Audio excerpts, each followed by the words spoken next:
la parole de Dieu. Je vais vous inviter à vous lever pour la lecture de la parole de Dieu. Le texte qui va nous conduire ce matin, c'est dans 2 Rois, chapitre 6.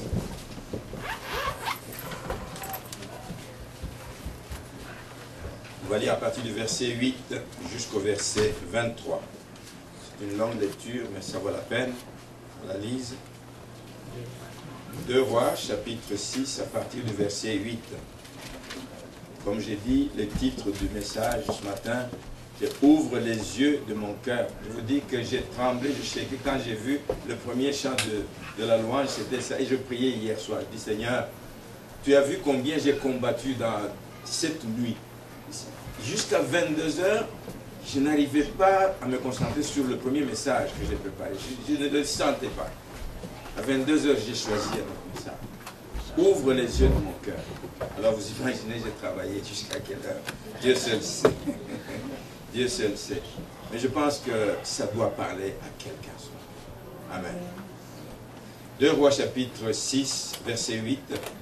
Le roi de Syrie était en guerre avec Israël, et dans un conseil qu'il tint avec ses serviteurs, il dit, « Mon camp sera dans un tel lieu. » Mais l'homme de Dieu fit dire au roi d'Israël, « Garde-toi de passer dans ce lieu, car les Syriens y descendent. » Et le roi d'Israël, qui s'appelle Ben-Hadad, envoya des gens pour s'y tenir en observation vers le lieu qu'il lui avait mentionné et signaler l'homme de Dieu.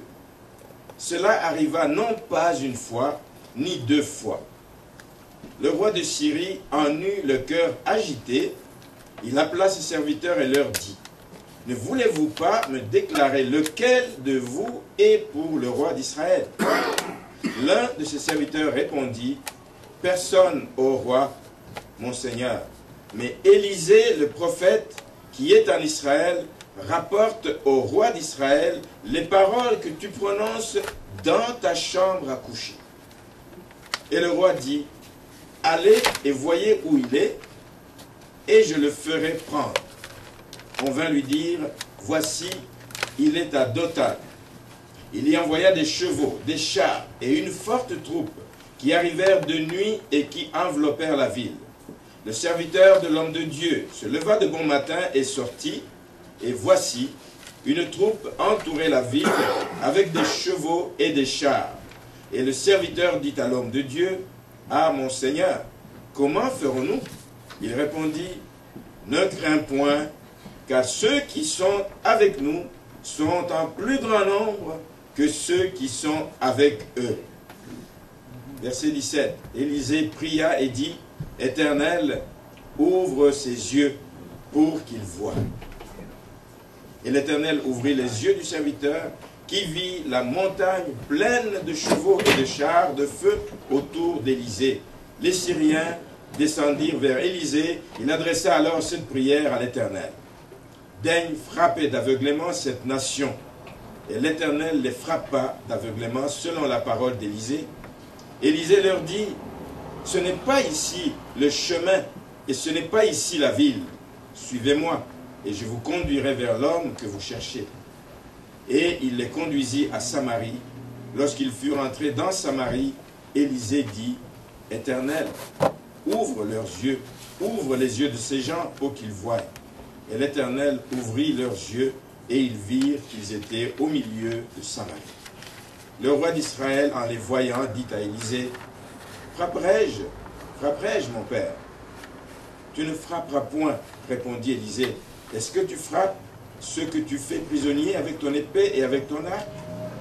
Donne-leur ton pain, donne-leur du pain et de l'eau, afin qu'ils mangent et boivent, et qu'ils s'en aillent ensuite vers leur maître. » Le roi d'Israël leur fit servir un grand repas, et ils mangèrent et burent, puis il les renvoya, ils s'en allèrent vers leur maître, et les troupes des Syriens ne revinrent plus sur le territoire d'Israël. Seigneur, merci parce que tu es celui qui confirme, Seigneur, l'appel que tu fais sur tes serviteurs, et tu l'accompagnes par des signes et des prodiges. Laisse que nous puissions comprendre la portée de ce message ce matin et que nous puissions réellement, comme ton serviteur, pouvoir, Seigneur, te demander d'ouvrir les yeux, que nous puissions non seulement voir ta gloire, mais que nous puissions voir tout ce qui se passe autour de nous pour la gloire de ton nom. Bénis ce moment, Seigneur, et laisse que nous puissions en tirer toute la substance que tu veux, cher Saint-Esprit. C'est toi qui vas confirmer au cœur des uns et des autres le message que tu as pour chacun ce matin. Au nom de Jésus. Amen. Amen.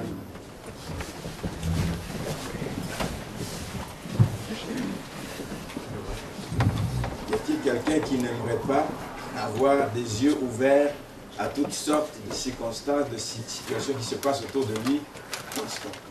Je pense que nous tous, nous aimerions pouvoir ouvrir les yeux et voir ce qui se passe ou ce qui va arriver dans les jours, dans les mois et dans les semaines à venir. Nous voulions même savoir ce qui va se passer à l'issue de ce culte. Nous aimerions ça. Mais les yeux dont on parle ici, il ne s'agit pas des yeux physiques, mais c'est des yeux spirituels. Comme ceux qu'avait Jean quand il était sur l'île de Patmos. C'est avec les yeux spirituels qu'il a eu cette révélation de Dieu. Amen. Amen. Nous voulons donc, nous aussi, ce matin, demander cette grâce. Parce que c'est vraiment une grâce que d'avoir les yeux spirituels ouverts aux réalités spirituelles. Que nous ne puissions pas voir les circonstances qui nous entourent et qui nous arrivent avec des yeux physiques. Que nous ne puissions pas juger les choses qui nous arrivent avec un raisonnement juste logique. Mais que nous puissions voir des choses, examiner des choses avec un regard spirituel par rapport à ce qui arrive. Amen.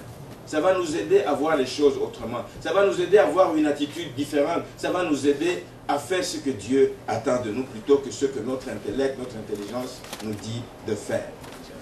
Dans ce texte ici se situe à une époque où Israël était en constante lutte contre les peuples avoisinants, contre les Moabites et contre les Syriens. Ils étaient constamment en guerre contre ces peuples.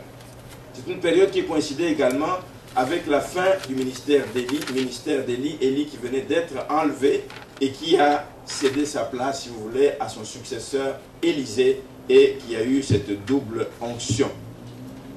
Ce que j'aime au moment du départ d'Élie et d'Élisée, ils ne se sont pas assis pour faire comme une remise-reprise. Ils ne se sont pas assis ensemble pour dire, bon, moi je m'en vais, regarde maintenant je te laisse tel dossier, je te laisse tel dossier, je te laisse tel dossier. Non, il lui a laissé quelque chose de bien plus important, le Saint-Esprit qui était avec lui, qui pouvait le guider, qui pouvait l'éclairer, qui pouvait lui montrer quoi faire à tel moment et à tel autre moment. Amen. C'est la chose la plus importante dont nous avons le plus besoin. Avoir le Saint-Esprit avec nous pour qu'il nous ouvre les yeux à certaines réalités. Parce que souvent nous passons à côté de la bénédiction. Parfois nous passons à côté de la grâce que Dieu nous accorde. Parfois nous passons à côté des bénédictions que le Seigneur veut accorder à l'Église parce que nous regardons les événements, les gens, les choses avec nos propres yeux physiques. Avec notre propre intelligence. Ma prière ce matin, c'est que nous puissions réellement, comme Élie, comme Élisée, demander que la grâce de Dieu soit sur nous constamment et que le Saint-Esprit soit celui qui nous guide dans toutes choses. Amen. Dans Acte 1, verset 8, Jésus disait à ses disciples, « Vous serez mes témoins. Le Saint-Esprit survenant sur vous, vous serez mes témoins. » À Jérusalem, en Judée, en Samarie, jusqu'aux extrémités de la terre. C'est de Saint-Esprit dont nous avons le plus besoin pour pouvoir faire la volonté de Dieu, pour être guidé et éclairé. Il n'y a pas que la promesse du Saint-Esprit que nous avons. Nous avons d'autres promesses que j'ai prises dans le psaume 37, versets 4 à 5, qui dit « Fais de l'Éternel tes délices, et il te donnera ce que ton cœur désire. » Amen. Fais de l'Éternel tes délices. Recommande ton sort à l'Éternel. Amen. Recommande-le à l'Éternel. Pas aux hommes, pas aux circonstances, pas à ta famille, pas à des amis. Recommande ton sort à l'Éternel et mets ta confiance en lui. Amen. Et tu verras Yes. que ce n'est pas un fils d'homme pour se repentir. Ce n'est pas un homme pour mentir. Dieu est fidèle réellement à ses promesses. Ce matin, que le Seigneur nous ouvre donc les yeux à ces réalités spirituelles. Je reviens sur un passage que j'ai dit dimanche dernier où je suis allé à l'église là-bas à Chambly, qui est tiré du livre de Jacques au chapitre 5 qui dit que Élie était de même nature que nous. Élisée était de même nature que nous. Élie a pu arrêter la pluie. Élie a pu faire revenir la pluie. Élie a pu demander que le feu tombe.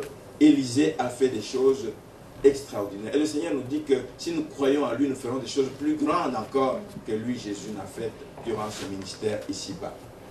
Nous sommes en présence ce matin d'un autre prophète, Élisée, qui était de même nature que nous, mais qui, lui, pouvait voir des choses qui étaient cachées à la vue normale. C'est extraordinaire ce que ce texte dit. Ça m'a touché quand je l'ai lu, quand on dit que... Le verset, si je vais le retrouver...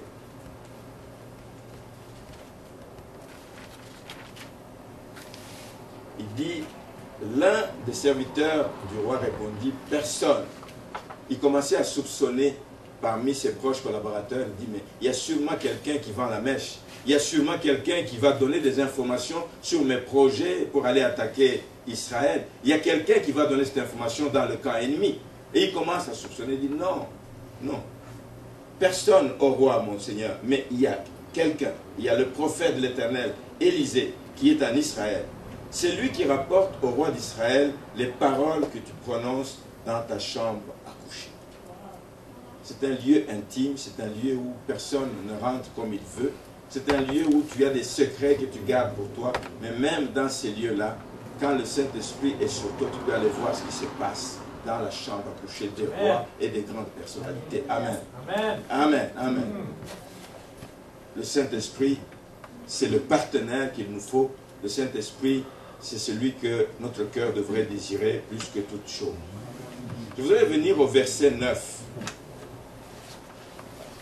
Le verset 9 qui dit ceci. L'homme de Dieu fit dire au roi d'Israël, il dit, garde-toi de passer dans ce lieu, car les Syriens y descendent. Garde-toi de passer dans ce lieu, car les Syriens y descendent. Et la Bible dit que il a dit ça plusieurs fois, pas une seule fois, pas deux fois. Il disait ça continuellement au roi parce qu'il était capable de voir. Il avait une mission de Dieu envers le peuple de Dieu. Il avait une mission de protection, une mission de veiller, une mission d'avertir le peuple de Dieu. Et donc continuellement, il pouvait savoir les plans du camp de l'ennemi et il pouvait venir vers le serviteur de Dieu, vers le roi et lui dire, attention, ne va pas par ce chemin, continuellement, continuellement. Aujourd'hui, où sont les hommes de Dieu? Où sont les prophètes de Dieu pour prévenir nos autorités? Ne faites pas ci, ne faites pas ça. Encore que les autorités d'aujourd'hui ne voudront peut-être pas écouter. À l'époque, les gens de l'époque écoutaient les serviteurs de Dieu. Écoutaient les serviteurs de Dieu. Quand les serviteurs de Dieu venaient de la présence du Seigneur, ils venaient avec des messages qu'ils donnaient au roi, qu'ils donnaient aux autorités de l'époque, et ils pouvaient écouter et obéir. Amen. Le fait que Élisée a eu cette révélation, ça a aidé le roi à ne pas commettre des erreurs. Le fait que Élisée a eu cette révélation, ça a aidé le roi à éviter des pièges qui étaient tendus par le roi Ben-Hadad. Ben-Hadad qui est le roi d'Israël. Ça a aidé le roi Ben-Hadad à éviter les pièges que lui tendaient les Syriens. Le fait que l'homme était branché sur le trône de Dieu, le fait que l'homme ait écouté la voix de Dieu, le fait que l'homme de Dieu était en présence du roi du Seigneur continuellement, il pouvait savoir ce que le Seigneur voulait pour son peuple. Et donc ça a évité beaucoup d'erreurs au roi Ben-Hadad. Ceci nous montre aussi combien les serviteurs de Dieu étaient respectés, je l'ai dit tout à l'heure. Ils étaient respectés, ils étaient écoutés, quand ils disaient des choses, ils étaient suivis par il y a un homme de Dieu dont j'ai déjà parlé ici une fois, qui est un immigrant en Ukraine. Sandé Adela Justin, je pense qu'il vient du Nigeria. Un jeune homme qui est allé là-bas juste pour étudier. Le Seigneur le convainc de démarrer un ministère dans ce pays. Il est combattu, le ministère avance, mais il est combattu par le gouvernement. On menace même de l'extrader, pas extrader, mais de le sortir du pays, comment on appelle ça? De l'expulser du pays parce qu'il n'avait pas ses papiers. Alors, il était venu pour étudier et à la fin de ses études, il devait repartir. Mais le Seigneur l'avait appelé de commencer une œuvre. Les plans de Dieu ne sont pas nos plans. Et il a commencé sans papier. Mais il savait que celui qu'il avait appelé allait s'arranger pour qu'il ait ses papiers. Il a commencé une œuvre qui a grandi. Aujourd'hui, c'est une des plus grosses églises au monde. Mais à un moment donné, le gouvernement et l'ennemi s'est acharné pour qu'on l'expulse. Mais qui est-ce qui a pris la défense? Qui a pris la défense d'Adelaja? Ce sont des députés, ce sont des ministres dans un pays russe, l'Ukraine, dans un pays qui était socialiste et qui ne croyait pas en Dieu. Mais quand la main de Dieu est sur quelqu'un, quand la main de Dieu, il se sert même de ses ennemis pour aller prendre à la défense de la personne.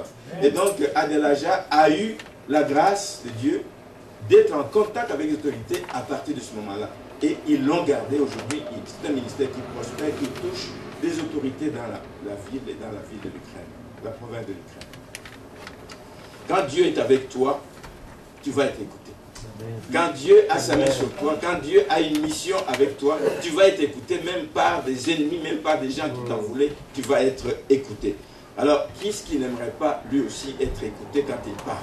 Moi, j'aimerais bien, si je peux un jour sortir, aller parler au Premier ministre du Québec, j'aimerais bien qu'il puisse m'écouter. Mais ça prend un prix à payer. Amen.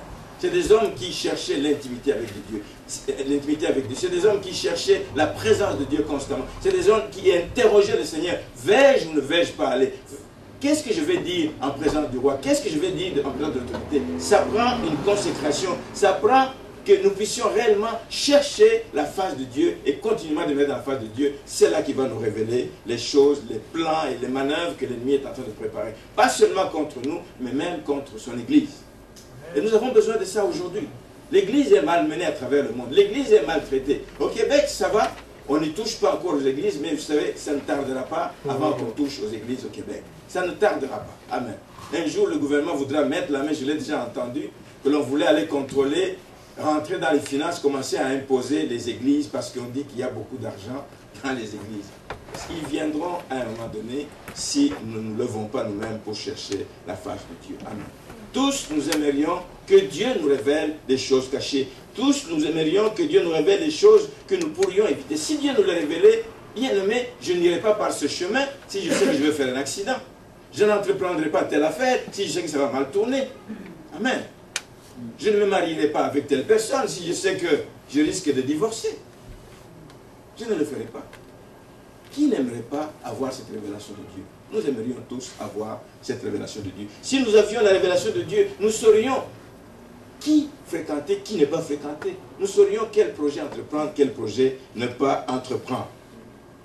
Mais ce que je constate ce matin, c'est que c'est bien beau de vouloir avoir une telle capacité de voir au-delà de ce que les yeux physiques voient. C'est bien beau, ça peut nous enorgueillir, ça peut nous donner plus de place dans la société, on parlera de nous, on nous dira des bonnes choses, mais il y a des contre-coups à ça. Amen. Quand tu fais des choses comme ça, sache que l'ennemi n'est pas content, sache que l'ennemi va s'acharner sur toi, sache que l'ennemi va attirer sa colère sur toi. Nous le voyons au verset 13. Nous le voyons au verset 13 parce que le roi dit, allez et voyez où il est, et je le ferai prendre. Où il est, c'est l'homme de Dieu qu'il est maintenant visé. Le roi luttait contre Israël. C'était une guerre de pays à pays, de nation à nation, de royaume à royaume. Mais cette guerre s'arrête. Il ne s'attaque plus à Israël, mais il commence à s'attaquer personnellement à l'homme de Dieu, à Élisée. Verset 13, il dit, allez et voyez où il est, et je le ferai prendre. Et on va lui dire, voici, il est à Dothan. Qu'est-ce qui se passe? C'est que la colère du roi maintenant n'est plus contre Israël. Ses visées, ses attaques, la cible pour lui, ce n'est plus Israël, ça devient la personne d'Élisée. Tu veux voir des choses, tu veux révéler des choses cachées, sache que l'ennemi va s'acharner sur toi. Est-ce que tu es prêt à cela? Est-ce que tu es prêt à accepter que l'ennemi s'acharne sur toi, mais pourvu que la gloire de Dieu éclate, pourvu que la gloire de Dieu se manifeste dans la vie de ceux qui le craignent? Il se concentre sur la personne d'Élisée. Si tu veux que le Seigneur ouvre tes yeux, attends-toi à des combats. Attends-toi à des combats. Attends-toi à des flèches de l'ennemi. Attends-toi à des attaques de l'ennemi. Attends-toi à ce que l'ennemi te fasse perdre le sommeil, te fasse perdre la paix et la joie du service. Il faut t'attendre à cela. Mais Dieu qui t'a appelé, Dieu qui t'a ouvert les yeux, il te défendra à coup sûr. Et nous le voyons d'ailleurs quand le roi de Syrie envoie son armée. C'est vrai que ça faisait peur. Il a envoyé toute une armée pour aller chercher une personne. Et son serviteur Géasi sort. On le voit au verset 14 et le suivant. Il envoya des chevaux et des chars et une forte troupe qui arrivèrent de nuit et qui enveloppèrent la ville.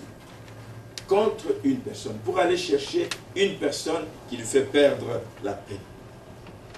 Et le serviteur de l'homme de Dieu, c'est-à-dire Géasi, se leva de bon matin et sortit. Et il trouve une troupe qui entourait la ville avec des chevaux et des chars. Et le serviteur dit à l'homme de Dieu, « Mon Seigneur, comment ferons-nous » Bien aimé, il a vu ça, pas dans un rêve. Lui, il a vu ça dans la réalité. L'armée entourait la ville, c'était une réalité, c'était la réalité à laquelle il faisait face. Mais quand il est venu dire ça au serviteur de Dieu, le serviteur de Dieu n'a pas eu peur. Pourquoi est-ce qu'il n'a pas eu peur? Parce que lui voyait ce que son serviteur Géasi ne voyait pas.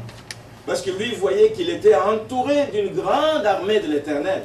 Il voyait qu'il était entouré des chars de l'Éternel, des chars puissants de l'Éternel. Et c'est pour ça qu'il dit, Seigneur, je vais beau lui expliquer ces choses. Tout comme je peux vous dire, le Seigneur m'a montré ça, ou quelqu'un peut vous dire, le Seigneur m'a montré ça.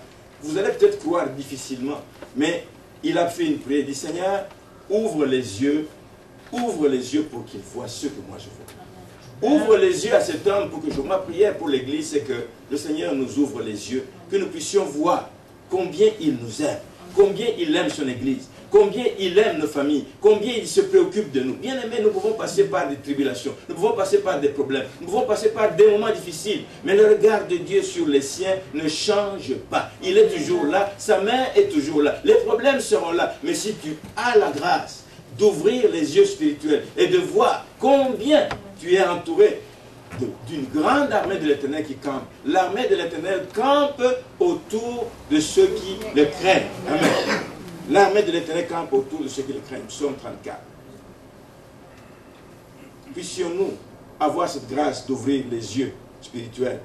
Que nous puissions savoir que les chars de l'Éternel, comme dit le psaume 68, sont par milliers et par milliers et par milliers autour de nous. Amen. Nous ne sommes pas seuls. Quand nous sortons, quand nous passons par des temps difficiles, nous ne sommes pas seuls. Nous ne voyons rien physiquement, mais sachons que Dieu qui est fidèle à sa parole, cette parole s'accomplira. Romains 8, 31 nous dit, si Dieu est pour nous, qui sera contre nous? Oui, il y aura des gens contre nous, mais ils ne pourront rien. Ils nous attaqueront, mais ils ne nous vaincront pas. Amen. Amen. Mais il faut avoir cette foi. Il faut avoir cette conviction au plus profond de soi. Les problèmes viendront. Les problèmes seront toujours là jusqu'à ce que Christ revienne. Les problèmes seront toujours là. Nous ne pourrons pas échapper aux problèmes. Mais ces problèmes, quand ils viennent, puissions-nous avoir la grâce d'ouvrir les yeux spirituels et de voir au-delà de ce que nos yeux physiques voient et de voir la grâce de Dieu qui est sur nous, de voir la présence de Dieu dans nos vies, de voir sa main qui est sur nous, de voir tous ces anges qui nous entourent partout où nous passons. Demandons ce matin la grâce à Dieu d'avoir les yeux spirituels ouverts afin que nous ne soyons pas troublés devant des événements, afin que nous n'ayons pas peur devant des événements, afin que nous ne puissions pas surestimer la force de notre ennemi. Il est là, il est réel, il a une puissance, il a une force, mais celle que nous avons en nous, celui que nous avons en nous est plus fort que celui qui est dans le monde. Amen. Amen. Puissions-nous donc avoir les yeux spirituels pour que nous puissions voir cela. L'armée de l'Éternel est autour de ceux qui le craignent. Ce n'est pas juste parce que je suis chrétien. Ce n'est pas juste parce que j'ai reçu Christ dans ma vie. C'est parce que l'armée est autour de ceux qui craignent. Craignez-vous le Seigneur. Marchez-vous dans la crainte du Seigneur. Marchez-vous avec crainte et tremblement devant le Seigneur. Considérez-vous que quand vous posez votre pied ici ou là, vous n'êtes pas en train d'honorer le Seigneur. Bien aimé, nous faisons des choses parfois à la légère. Nous disons, Dieu est un Dieu de compassion, Dieu est un Dieu de pardon. Mais la crainte de Dieu, c'est le commencement de la sagesse. Voulez-vous voir la main de Dieu dans votre vie? Craignez Dieu. Voulez-vous voir la grâce de Dieu descendre dans votre vie? Craignez Dieu. Marchez dans la sanctification. Marchez dans la vérité. Marchez dans la consécration. Le mot, cherchez le mot. Marchez et menez une vie de consécration au Seigneur et vous allez voir la grâce de Dieu sur votre vie. Amen. Nous allons voir le verset 18 et le verset 19, qui dit ceci, que les Syriens descendirent vers Élisée. Il adressa alors cette prière à l'Éternel: daigne frapper d'aveuglement cette nation. C'est le contraire de ce qu'il a demandé à nous. Amen. Ouvre les yeux à mon serviteur, mais frappe d'aveuglement mes ennemis. Frappe d'aveuglement cette nation qui s'acharne contre Israël. Frappe d'aveuglement. Savez-vous que nous avons le pouvoir, nous aussi, dans nos prières. Nous aimons souvent faire cette prière, Maman Donna et moi. Nous frappons d'aveuglement tout esprit qui est contraire au Seigneur. Amen. Nous pouvons sentir par moments des attaques, une oppression de l'ennemi dans notre vie. Nous avons le pouvoir de prononcer cette parole. Seigneur, frappe d'aveuglement. Frappe d'aveuglement tous ces gens qui nous attaquent. Frappe d'aveuglement. Ne les tue pas comme ces gens. C'est un prix. Seigneur, tue ceux qui m'attaquent. Non. Frappe-les d'aveuglement. Frappe-les d'aveuglement. Daigne frapper d'aveuglement cette nation. Et l'Éternel les frappa d'aveuglement selon la parole d'Élisée. Et le verset 19, Élisée leur dit, ce n'est pas ici le chemin et ce n'est pas ici la ville. Quand j'ai lu ce verset, je me suis arrêté un moment.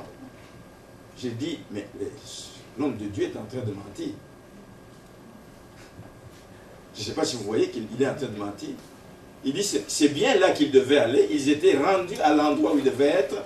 Mais il dit, ce n'est pas ici le chemin, ce n'est pas ici la ville. Suivez-moi, je vous conduirai vers l'homme que vous cherchez. Mais c'est lui-même qui est en train de parler. Il est en train de mentir. Croyez-vous que Dieu agrée le mensonge? Non. Dieu n'agrée pas le mensonge. Mais quand nous regardons dans l'histoire, et je suis revenu en arrière, j'ai vu, il y a d'autres personnes qui ont menti aussi, mais qui sont citées parmi des modèles, qui sont cités. Rahab, quand elle a accueilli les deux espions, et il les a cachés chez elle dans Josué, il les a cachés chez elle, mais quand on est venu faire le contrôle, il a dit, non, non, je ne les ai pas vus, etc. Pourtant, il les avait cachés quelque part en lieu sûr. Mais Rahab est citée parmi les héros de la foi dans Hébreux chapitre 11. Rappelez-vous, dans Genèse, à l'époque où Pharaon voulait tuer à cause du fait que les Hébreux devenaient de plus en plus nombreux dans son pays, en Égypte, il craignait que ces gens ne prennent beaucoup de place et qu'ils viennent finalement prendre le dessus sur eux. Et il a demandé aux sages-femmes d'aller tuer tous les jeunes mâles qui naissaient. Mais ces jeunes femmes ont fait quoi? La Bible dit qu'elles craignaient Dieu. Elles craignaient Dieu. Elles ont menti. Elles ont dit au roi, chaque fois que nous allons chez ces femmes, elles sont tellement fortes que quand on arrive, ils ont déjà poussé, l'enfant est déjà sorti, et puis on n'arrive pas à les tuer. C'est des mensonges. Mais je ne suis pas en train de dire de mentir ici, mais je crois que Dieu voit le cœur de ces gens. Dieu voit que le cœur de ces gens est pour que la gloire de Dieu, le bien du peuple de Dieu aille de l'avant et soit protégé. Le peuple de Dieu, c'était le peuple d'Israël, qui était pourchassé par le roi Pharaon. Et le roi Pharaon, quand il dit, allez tuer tous ces jeunes, ces femmes disent, nous craignons Dieu, nous ne pouvons pas tuer des vies humaines. Fussent-elles des immigrants, nous ne pouvons pas les tuer. Ils ont protégé ces vies. Ils ont protégé ces vies. Et ces femmes sont citées en exemple dans la Bible. Ils sont cités en exemple. Dieu n'accepte pas le mensonge, mais je ne dirais pas qu'il ferme les yeux. Qu'il ferme les yeux, mais ce que je veux dire, c'est que Dieu honore ceux qui l'honorent. Dieu protège le peuple qui lui appartient. Et tous ceux qui travaillent dans ce sens, Dieu passe par-dessus. Sinon, Rahab n'aurait pas son nom dans les livres. Sinon, ces femmes ne seraient pas citées comme exemple. Sinon, Élisée ne serait pas cité en modèle aujourd'hui. Mais c'était pour que la gloire de Dieu se manifeste. C'était pour que la protection du peuple de Dieu ait lieu. Et c'est pour ça qu'il a dit ce que nous pouvons considérer comme un mensonge aujourd'hui. Je pense que le but qui animait ces gens, aussi bien Élisée, ce n'était pas un but égoïste. Les femmes sages, ce n'était pas pour un but égoïste qu'ils ont menti. Souvent, nous disons des mensonges parce que nous voulons un avantage personnel. Nous disons un mensonge parce que nous voulons rouler quelqu'un. C'est pour des besoins personnels, c'est pour des besoins égoïstes que nous le faisons souvent. Ici, ce n'était pas pour des besoins égoïstes, c'était pour des besoins que le peuple de Dieu soit épargné, que le peuple de Dieu soit mis à l'écart, parce que Dieu aime son peuple. Je me suis posé cette question, je dis, mais malgré le mensonge, Dieu a quand même veillé sur lui. Que ceci ne soit pas une occasion pour partir d'ici et pour dire, bon, écoute, maintenant nous allons commencer à mentir, Dieu pardonne, Dieu pardonne. C'est vraiment pas ça.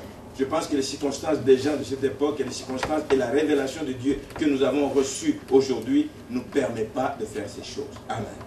Amen. C'est une parenthèse que je vais refermer là-dessus. Nous voyons que Élisée, dans son mensonge, même dans son mensonge, agit avec bienveillance envers ces gens. Nous le voyons au verset 20 et les suivants.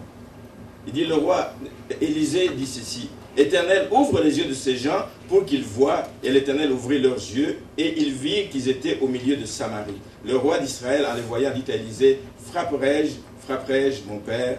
Tu ne frapperas point, dit Élisée. Est-ce que tu frappes ceux que tu fais prisonniers avec ton épée et ton arc? » On voit que ici, il y avait un certain respect, comme je disais, que l'on accordait aux hommes de Dieu. C'est le roi qui est en train de parler à Élisée, qu'il appelle mon père. Frapperai-je? Il demande l'autorisation. Lui, si ça ne dépendait que de lui, il dirait, ben, c'est nos ennemis, allez, je les tue. C'était même contraire aux lois de l'époque et même actuellement. Quand quelqu'un fait les hauts les mains, je pense que les lois de la guerre disent qu'on ne le descend pas. Oui. Les prisonniers de guerre, on ne les tue pas. C'était le cas encore à cette époque. Mais bien plus que ça, il consulte le serviteur de Dieu. Il le consulte pour savoir, est-ce que je vais faire cette action? C'est une marque de respect envers le serviteur de Dieu. Ce que je retiens là-dessus aussi, c'est que nos véritables ennemis ne sont pas ceux que nous voyons avec des yeux physiques. Ce qui animait ce peuple, c'est l'ennemi. C'est l'ennemi de tous les jours, c'est le diable, c'est Satan. C'est lui qui animait ce peuple pour qu'ils aient attaqué Israël continuellement. C'est lui qui les animait. Donc, nous aussi tirons des leçons. Quand quelqu'un nous fait mal, ne visons pas la personne. Ce n'est pas la personne, mais c'est l'esprit mauvais qui agit en la personne qui est visée. Épargnons la personne. Apprenons à pardonner la personne qui nous fait du mal. C'est une belle leçon que je tire. Apprenons à pardonner. Non seulement à pardonner, mais même à leur donner du pain et de l'eau afin qu'ils mangent et boivent. Ça, c'est fort. Les gens qui vous cherchent du mal, vous dites non, non, non, non. Non seulement épargnez-les, mais donnez-leur du pain. Donnez du pain et de l'eau afin qu'ils puissent manger et boire. Nos véritables ennemis, enfants de Dieu, ce n'est pas ceux que nous voyons avec nos yeux. Ce n'est pas celui qui m'injurie, ce n'est pas celui qui me frappe, ce n'est pas celui qui me vole, ce n'est pas celui qui dit du mal de moi. L'ennemi est derrière cette personne. Il faut regarder avec les yeux spirituels, encore une fois. Sinon, tu le verras physiquement, tu dis c'est lui et tu veux le descendre, tu veux lui tirer dessus directement une balle.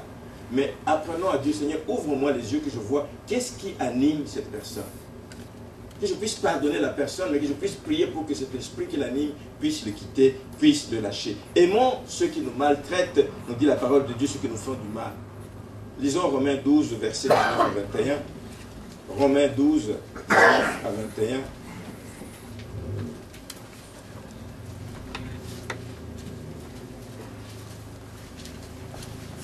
La Bible dit ceci, « Ne vous vengez point vous-même, bien-aimés, mais laissez agir la colère, car il est écrit, « À moi la vengeance, à moi la rétribution, dit le Seigneur.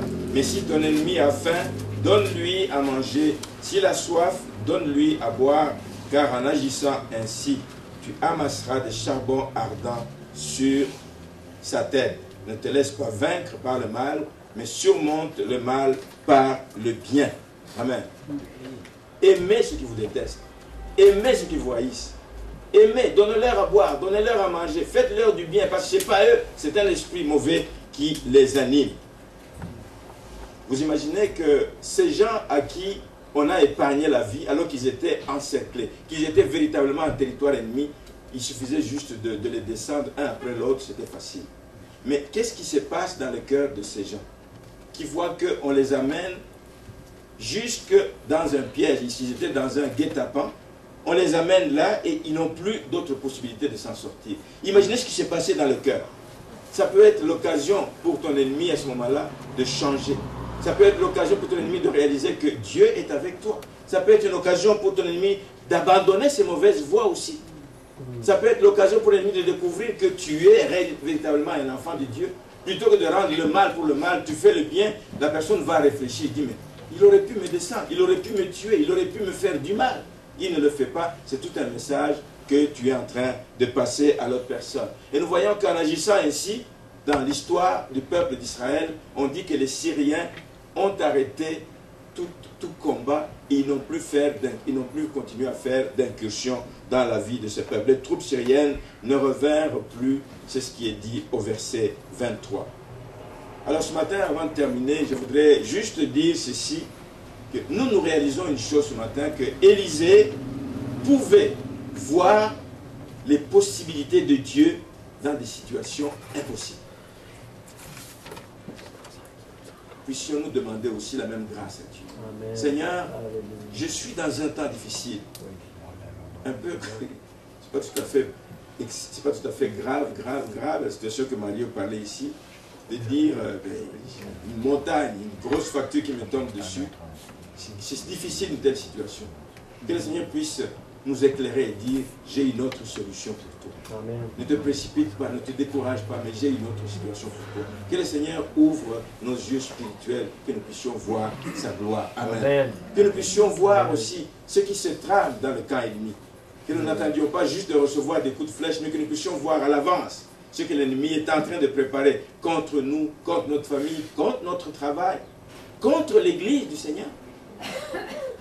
Nous avons cette capacité, nous avons ce pouvoir, mais à condition que nous puissions mener une vie de consécration, une vie de sanctification, une vie que Dieu agrée. À ce moment-là, nous pouvons demander, Seigneur, ouvre nos yeux, que nous puissions voir des choses à venir. Voir que aussi qu'il y a un important dispositif de sécurité autour de nous. J'aime souvent dire que les chrétiens sont les personnes les mieux protégées. Les mieux protégées au monde. Il y a des anges qui sont à notre service, il y a l'armée de l'Éternel qui campe autour de nous, il y a le regard de Dieu qui est sur nous, il y a sa main qui est sur nous. Amen. Amen. C'est tellement important de le savoir que nous sommes les êtres les mieux protégés. Mais nous ne pouvons pas le réaliser si nous regardons des événements qui nous arrivent juste avec les yeux physiques, les yeux humains, les yeux charnels, mais que nous puissions les regarder avec des yeux spirituels. Que nous puissions également demander à Dieu de nous ouvrir les yeux et faire que nous puissions voir nos ennemis avec beaucoup de compassion. Beaucoup de compassion.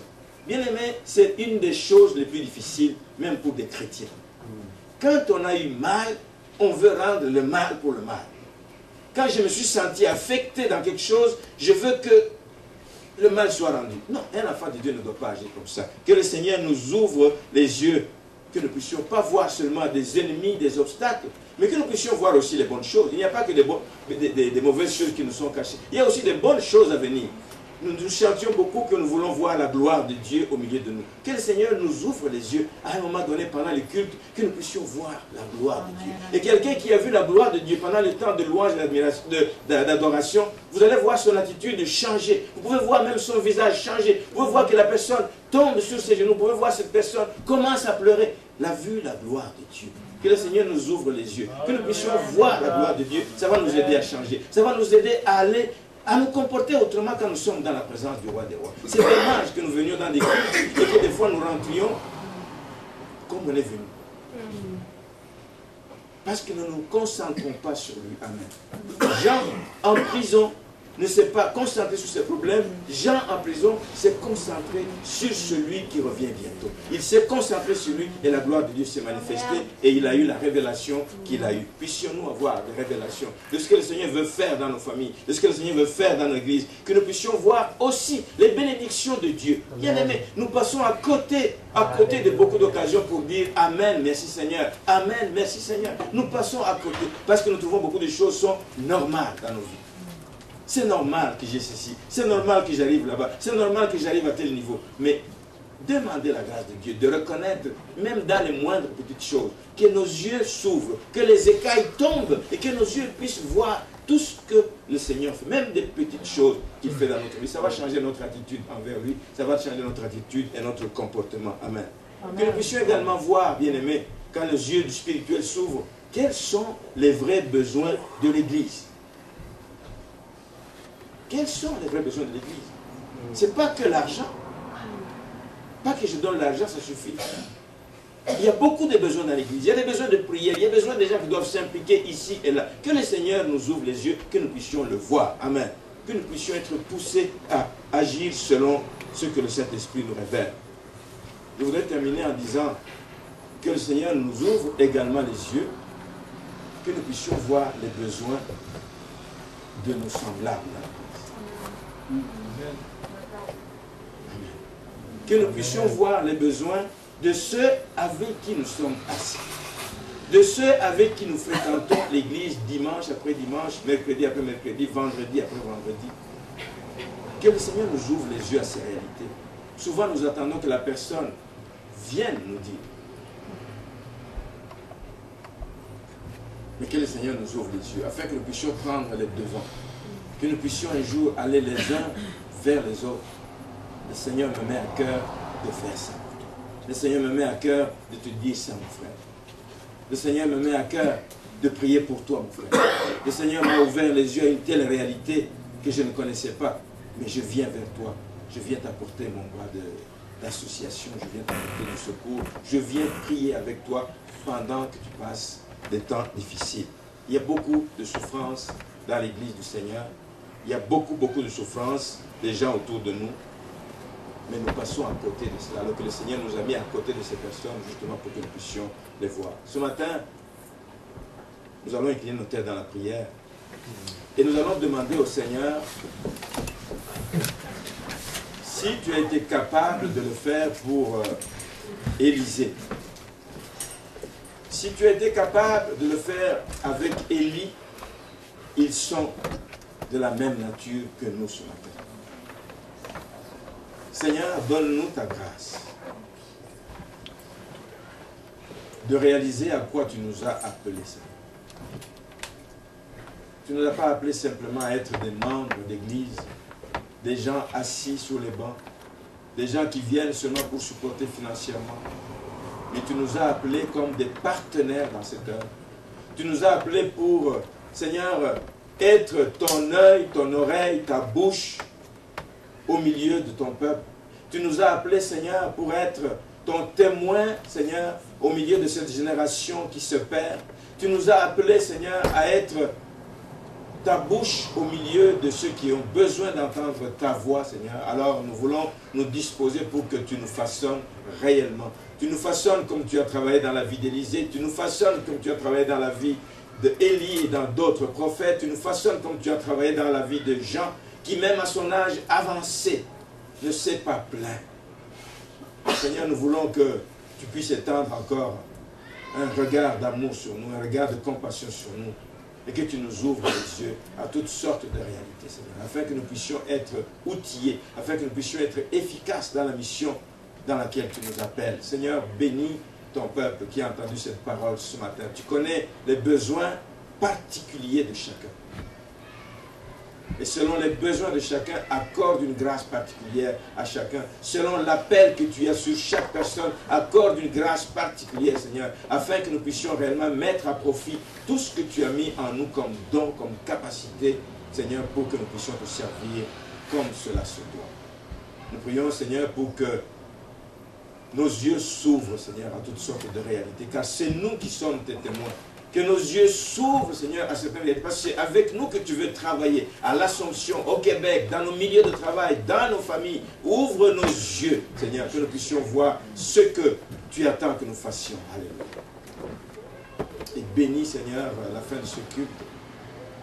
Alors que ton peuple rentre à la maison, Seigneur, que nous puissions nous interroger ce que Élie, ce que Élisée ont pu faire pour qu'ils puissent arriver à un tel niveau d'intimité avec toi. Et accorde-nous aussi cette grâce, car nous le désirons, c'est le désir de notre cœur. Exerce-nous, Seigneur, afin que nous puissions réellement faire ta volonté au nom de Jésus. Amen.